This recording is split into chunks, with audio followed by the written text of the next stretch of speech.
throughout my wife Sophie and my time together, we've had a common thread of experiencing nature and animal life together. And we were recently very lucky to go on a safari in South Africa. Now, most tours, if you've got a guide, which I would recommend, given the dangerousness of some of these animals, have a 10-passenger Jeep. And it's open air to give you a more immersive experience.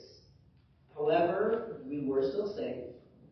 We were told by our tour guides to just make sure we didn't put our hands outside the Jeep or stand up, because then that would break the line of sight, and then we might be in danger. Now, on our 2-day trip in total, we were very fortunate to have very few people with us. Most of the time, there was an average of 3 people, except for one morning. So what that meant is on the seats in the back of this giant open door Jeep, we tended to have just one row to ourselves. So that meant I could be on one side and Sophie could be on the other side. Now, when it came to looking for the animals, there were 2 possibilities of how I could approach this. One would be to let Sophie have one side and for me to have the other. Now, I didn't really have any experience to tell me whether Sophie could do this or not. The closest thing I could think of was one of our first nature trips together, a trip to Glacier National Park in Montana. And there we didn't have a tour guide. I was the one driving in a rental car. And we go down the road and all of a sudden there's a grizzly bear crossing the road. So not having a tour guide, being in a rental car, I was kind of freaked out by this and pulled over to the side of the road. Sophie had completely missed this, in large part because she was our navigator and she was looking at the map and she was doing her job the way she was supposed to. So that was the only thing coming to my mind when we were on this safari together. But even with that, and understanding the fullness of Sophie having been a navigator, I decided in that moment to trust her. To say, okay, if she's looking over on this side, she will catch whatever animal she gets a glimpse of, whatever animal is over there. And I can just focus on seeing what's there on the other side. And this ended up being the exact right thing to do, because it turns out that Sophie spotted one of the best animals of the trip. She spotted 2 hyenas. And they were both just on the road at a part of the Jeep that no one else could have spotted. If I'd been looking over there, I would have completely missed. So we had this wonderful experience, 100% fully thanks to Sophie.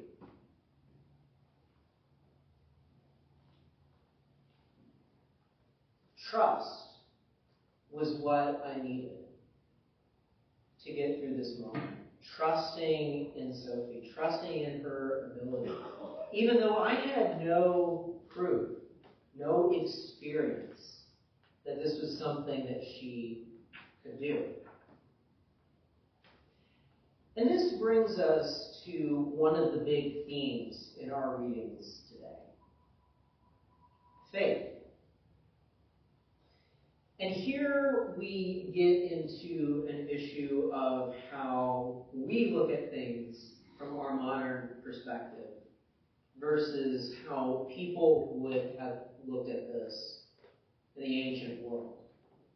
When we tend to think about faith, we think about belief.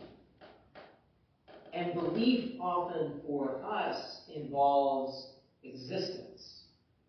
So when we say, I believe in God, what we're often really saying is that we believe that God exists. But the ancient word for faith means so much more. The ancient word for faith actually means to trust.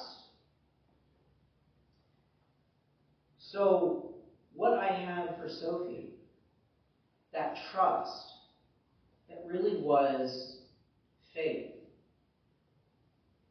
Faith, trust, is something that we have without any sense of experience.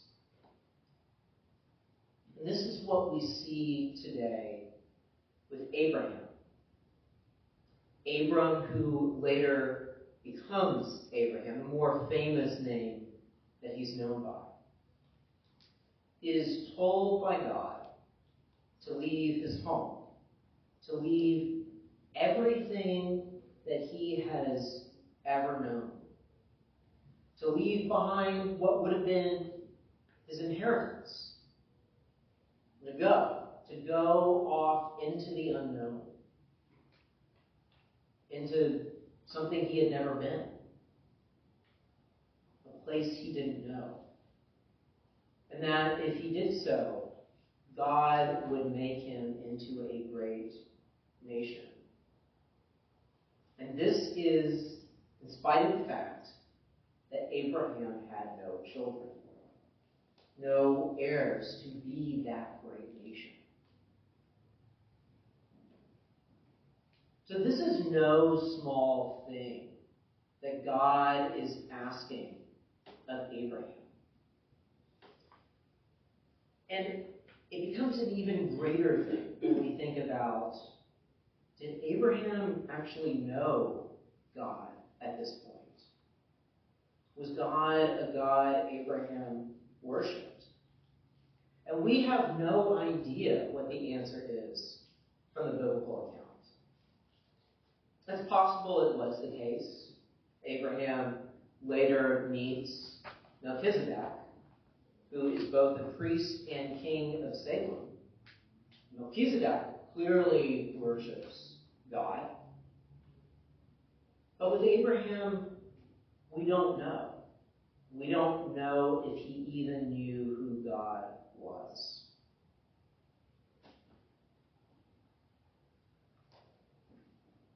Either way, Abraham is putting a lot of trust in God to accomplish what the Lord has promised.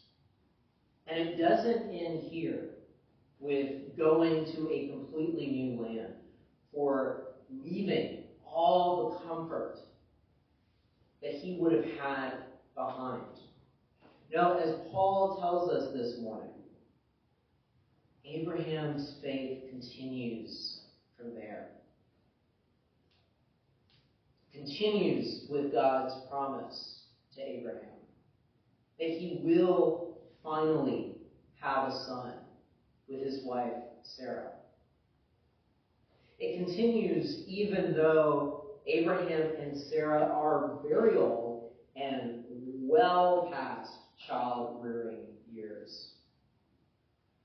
It continues even though what God promises is really the impossible.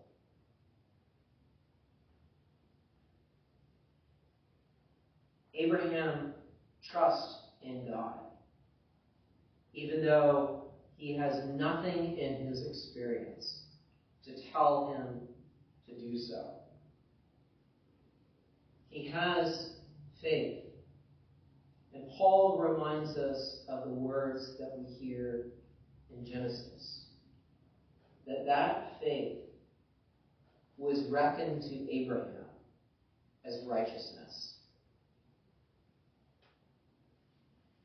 And that same faith, that same trust, is what we see in Matthew this morning. That faith and trust to, without knowing anything else, follow Jesus, merely after hearing the words, "Follow me." It's the same trust that leads the leader of the synagogue to believe that Jesus can bring his dead daughter back to life, even though such a feat is impossible. It's the same faith that leads the woman with the hemorrhage. A hemorrhage she had for 12 years. It's that trust that she has, that she believes that if she just touches Jesus' cloak, nothing else, that she will be free of this affliction.